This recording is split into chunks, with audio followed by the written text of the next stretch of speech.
Today, news from the front lines of the thrilling and financially risky world of EVE Online. This is CheckPoint.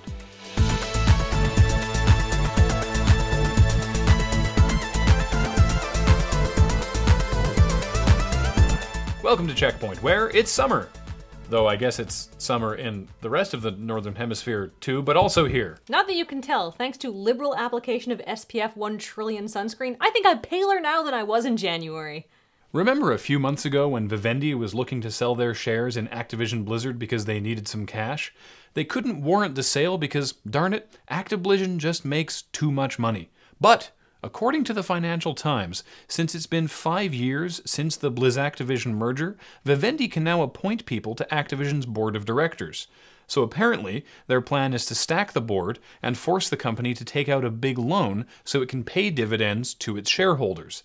The biggest of which is Vivendi. So now they get to have their cake, keeping their shares, and eat it too, getting mad cash. Thankfully, huge companies have pristine track records with loans, so I'm sure this plan is fine. World of Warcraft is getting an in-game store. You can now buy mounts and pets without leaving the game. But that's not all. You can also buy experience boosts, lesser charms of good fortune, and pay-to-win pills. Whoops, that last one wasn't real. Yet. PS4 launch title Knack is a platform brawler designed for kids, which led to some unique playtesting to see what it would actually be like for kids to play.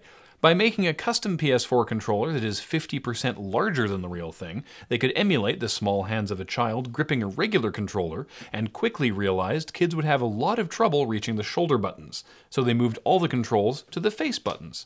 This also explains the original Xbox controller. It must have just been a scaled-up child's version that snuck through somehow.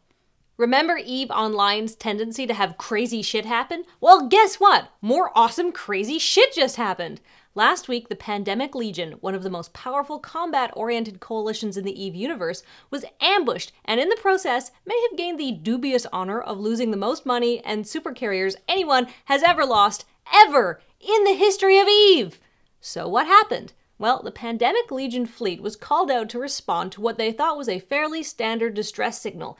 However, it turns out that the Pandemic Legion's fleet commander, Bandwidth H, was actually a cunning double agent working for another coalition called Verge of Collapse. So when the Pandemic Legion arrived, instead of providing assistance, they provided a lot of easy targets for a massive fleet of ships from the Black Legion, the Urine Alliance, and Verge of Collapse. Not only did they lose a Revenant, a supercarrier that is worth more than 11,000 real-world dollars, overall, the ambush put the Pandemic Legion out a staggering 514 billion ISK, approximately 18,300 USD. Wow! I love talking about EVE Online. It's the closest I'll ever get to being a war correspondent. Square Enix has released a video comparing the Final Fantasy X Remastered Edition to the original. This is a smart move, because you would be forgiven for thinking that the HD remake looks exactly the same as the game did originally, when that's actually your brain applying nostalgia goggles, the everything used to look amazing filter. The comparison aptly demonstrates that Final Fantasy X actually looked like ass and butt. I recommend avoiding original footage of Metal Gear Solid 1 for the same reason. Hey, you know what else looks like ass and butts? Butts. Butts, butts, butts, butts, butts, butts, butts, butts, butts, butts, butts, butts, butts. CheckPoint. Booty, booty, booty, Journalism. booty, booty, booty, booty, booty, booty, booty, booty, booty, booty, booty, booty, booty, booty, booty.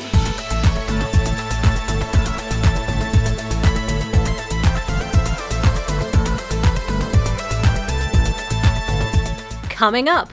Battleship is now available on Google Glass. Yet another way Google is trying to trick you into walking into a tree.